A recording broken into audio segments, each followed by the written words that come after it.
روزانہ دینی معلومات حاصل کرنے کے لیے چینل کو ابھی سبسکرائب کریں، ہماری ویڈیو کو لائک اور شیئر لازمی کریں۔ رحمت صلی اللہ علیہ وآلہ وسلم نے فرمایا، اے عورتوں تم کثرت کے ساتھ صدقہ دیا کرو، اس لیے کہ جب میں معراج کی شب میں نے جہنم کا مشاہدہ کیا ہے تو میں نے سب سے زیادہ جہنم کے اندر عورتوں کو دیکھا ہے، عورتوں کی تعداد جہنم میں سب سے زیادہ ہے۔ اللہ اکبر۔ میرے آقا صلی اللہ علیہ وآلہ وسلم کی کنیزوں، عورتیں کیوں جہنم میں زیادہ ہیں؟ اس کی بہت ساری وجوہات میں سے ایک وجہ یہ ہے، عورتیں دین سے غافل، عورتیں دین سے دور، عورتیں مذہب سے غافل، عورتیں مذہب سے دور۔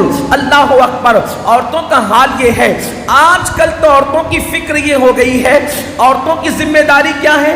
اچھی عورت کا مطلب کپڑے دھلنا، برتن صاف کرنا، گھر کا کھانا بنانا، بس یہ ساری ذمہ داریوں میں الجھے رہنا، اسی کا مطلب ہے اچھی عورت۔ یقیناً اچھی عورتیں ایسی ہی ہوتی ہیں، لیکن میں اپنی بہنوں سے آج سوال کرنا چاہتا ہوں، میری بہنوں مجھے بتاؤ، آپ ذرا غور تو کرو، آپ نے جن کے کپڑے دھلے ہیں، آپ نے جن کو کھانے پکا کر دیے ہیں، آپ نے جن کے لیے برتن صاف کیے ہیں، جس دن آپ کے جسم کا رشتہ آپ کی روح سے ٹوٹ جائے گا، جن کے کپڑے دھوتی تھی نماز کے وقت میں، جن کے کپڑے دھوتی تھی اذان کے وقت میں، دن بھر جن کو کھانا پکانے کے لیے دے دیتی تھی، گرمی کے موسم میں کچن کے اندر کھڑے اپنا پورا وقت گزار دیتی تھی، میری بہن بتا، جس دن تیرے جسم کا رشتہ تیری روح سے ٹوٹ جائے گا تو کیا یہ لوگ تیری قبر کے اندر آئیں گے؟ کیا تیری مدد کے لیے آئیں گے؟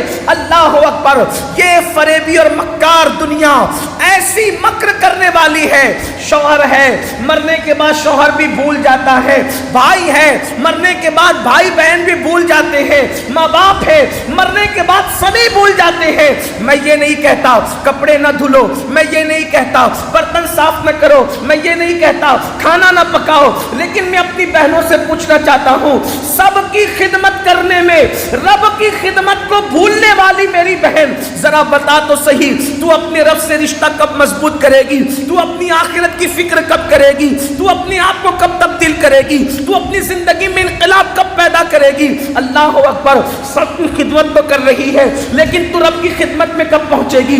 رب کی خدمت کا مطلب یہ ہے، رب کی بارگاہ میں پہنچ، جب عبادت کا وقت آ جائے تو عبادت کے لیے کھڑی ہو جا، اپنی آخرت کی بھی فکر کر۔ اللہ اکبر۔ میرے آقا صلی اللہ علیہ وآلہ وسلم کی کنیزوں، جہنم کا عذاب اتنا خوفناک ہے، جہنم کا عذاب اتنا وحشتناک ہے، اللہ کے رسول صلی اللہ علیہ وآلہ وسلم فرماتے ہیں، حدیث پاک کا مفہوم ہے کہ جہنم کے اندر جو عذاب جہنمیوں کو دیا جانے والا ہے، اگر اس کی اطلاع ان جانوروں کو پہنچ جائے تو جانوروں کا حال یہ ہو جائے کہ وہ جانوروں کے چمڑے ان کی ہڈیوں سے مس ہو جائیں اور تم کو گوشت کھانا نصیب نہ ہو۔